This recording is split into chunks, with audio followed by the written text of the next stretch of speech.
Azamgarh seat से धर्मेंद्र यादव व लालगंज सुरक्षित सीट से दरोगा प्रसाद सरोज ने किया नामांकन। धर्मेंद्र ने नामांकन के बाद कहा कि नेताजी की विरासत को आगे बढ़ाने का काम करेंगे।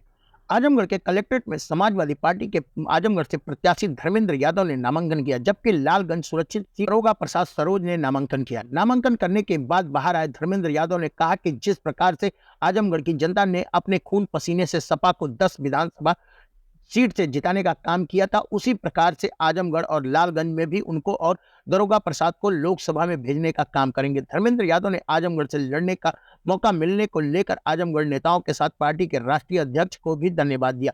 धर्मेंद्र यादव ने कहा कि आजमगढ़ के जनमानस को विश्वास और भरोसा देना चाहता हूं कि जिस प्रकार से राष्ट्रीय अध्यक्ष ने उनको यहाँ भेजा, यहाँ के जनमानस के मान सम्मान तरक्की खुशहाली के लिए काम करेंगे। वहीं बीजेपी प्रत्याशी दिनेश लाल यादव निरहुआ के आरोपों पर भी धर्मेंद्र यादव ने जवाब दिया कि धर्मेंद्र यादव ने निरहुआ के लिए कहा कि वह बहुत बड़े भविष्य वक्ता है। वहीं जनसंख्या कंट्रोल को लेकर बयान पर भी साधा निशाना।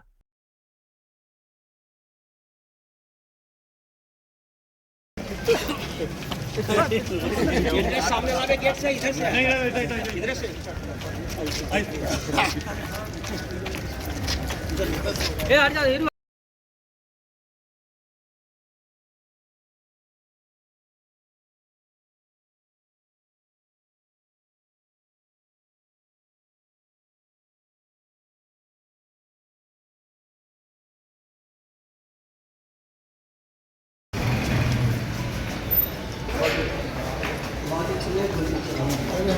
आजा भैया।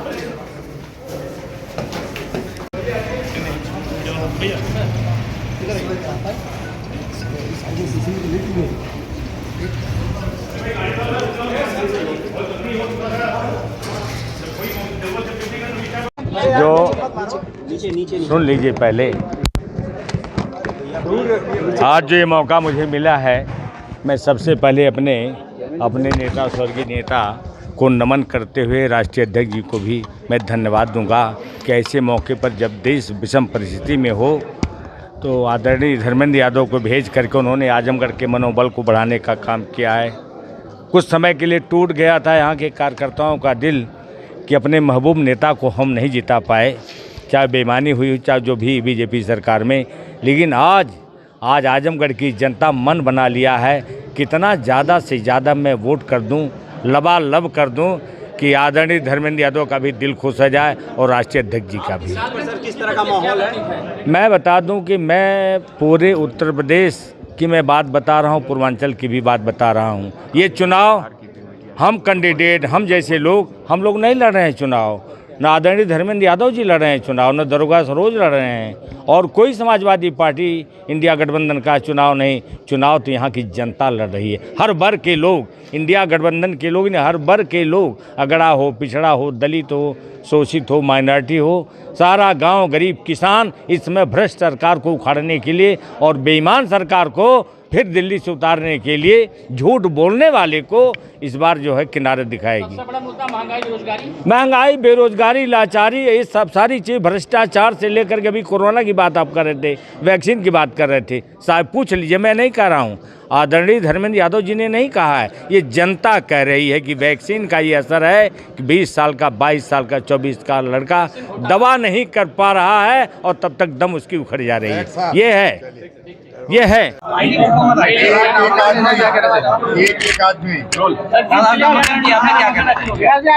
सबसे पहले मैं आज के नामांकन के मौके पर श्रद्धेय नेताजी को नमन करता हूँ, क्योंकि आजमगढ़ की आज जो समाजवादी थाती है उन्होंने खून पसीने से सींच के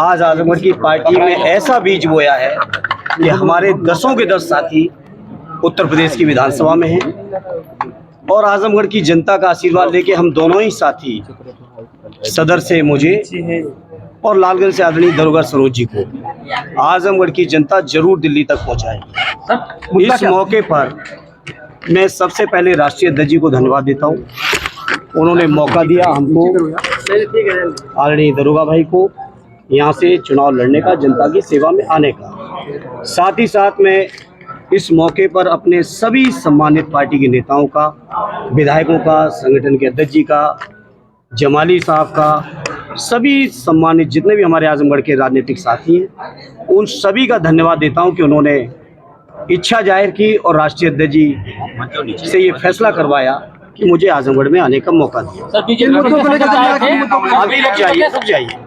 प्रदेश अध्यक्ष आए थे, उनका कहना था कि सहकारी परिवार ही समाजवाद है। अभी उस पर भी बात करेंगे। सबसे पहले मैं इस मौके पर आजमगढ़ के जनमानस को विश्वास और भरोसा दिलाता हूं कि जिस उम्मीद और विश्वास के साथ हमारे राष्ट्रीय अध्यक्ष जी ने मुझे यहाँ भेजा है, आजमगढ़ के हमारे राजनीतिक साथियों ने मुझे यहाँ मांगा है, मैं आजमगढ़ के जनमानस की तरक्की, विकास, खुशहाली, उनके मान सम्मान और स्वाभिमान और आजमगढ़ का जो राजनीतिक तेवर देश की राजनीति में रहा है, उस तेवर को हमेशा कायम रखने का हर संभव प्रयास करूंगा। सर, भूपेंद्र चौधरी के बयान पे क्या कहेंगे?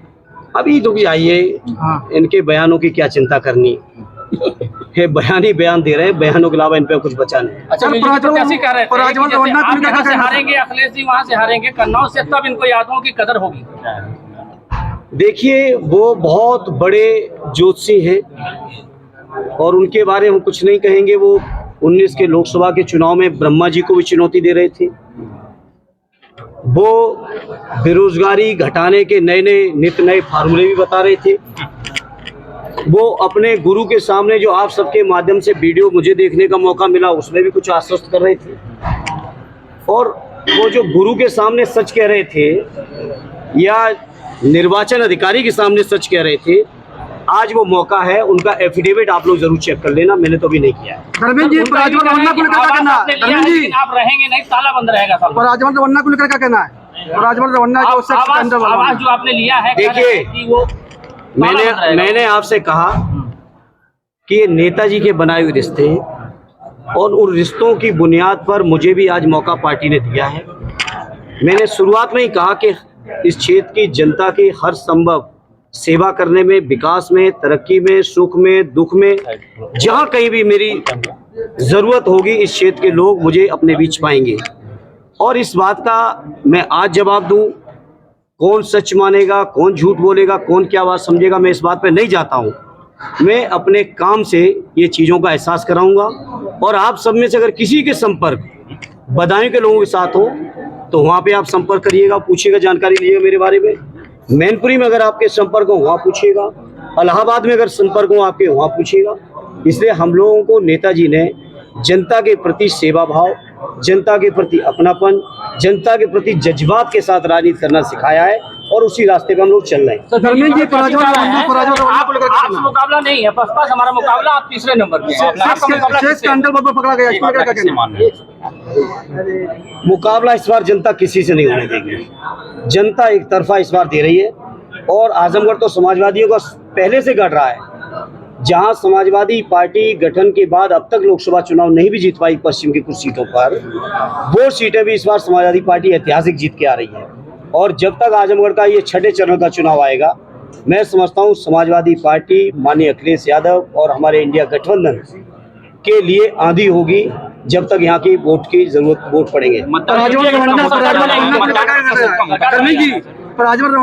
आपको ये भी देखना है कि मतदान प्रतिशत स्वाभाविक है कम हो रहा है, और कम इसलिए हो रहा है, झूठ का गुब्बारा कब तक फुलाओगे?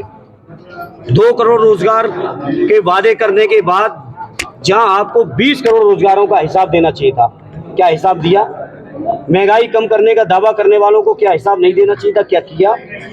स्विस बैंक के पैसे के बारे में मेरे मीडिया के साथियों, आज बीजेपी के लोगों से आप पूछते ही नहीं हो। किसानों की आमदनी के दूने के बारे में आप सवाल करो और उसका जवाब लो बीजेपी को। तो जब आप देखोगे कि जनता को लगातार झूठ बोला है, तो स्वाभाविक है लोग निराश हैं और ये निराशा बीजेपी का सफाया करेगी। पुलिस भर्ती का क्या कहना है? पुलिस भर्ती को लेकर क्या कहना है? अब अफवाहें नहीं है, ये शब्द आप वापस लीजिए। अब अफवाहें नहीं है। वैक्सीन कंपनी के ने माननीय न्यायालय में जो बात कही है उसको अफवाह नहीं कह सकते। और इस बात को हमारे राष्ट्रीय अध्यक्ष जी ने तो उस समय भी कहा था, तब देश के अधिकांश लोग उनके ऊपर हमला कर रहे थे। ये आज इस मौके पर मैं समझता हूँ देश के लोगों को धन्यवाद देना चाहिए हमारे राष्ट्रीय अध्यक्ष जी को, जिनकी दूरदर्शी थी कि भाजपाई वैक्सीन है। अगर भाजपाई वैक्सीन न होती, जबरदस्ती जहां वैक्सीन लगवाई जल्दबाजी में, वहीं उन कंपनियों से चंदा भी उठाया। ये कोरोना के प्रति सीरियस नहीं थे, ये चंदे के लिए सीरियस थे तभी देश के ऊपर पूरे कंपल्सन करके ऐसी वैक्सीन लगवाई जिससे आज हमारे नौजवान 18, 20, 22 साल तक के नौजवानों को हार्ट अटैक हो रहा है, और इसके लिए पूरी तरह से कोई जिम्मेदार है तो भारतीय जनता पार्टी की सरकार।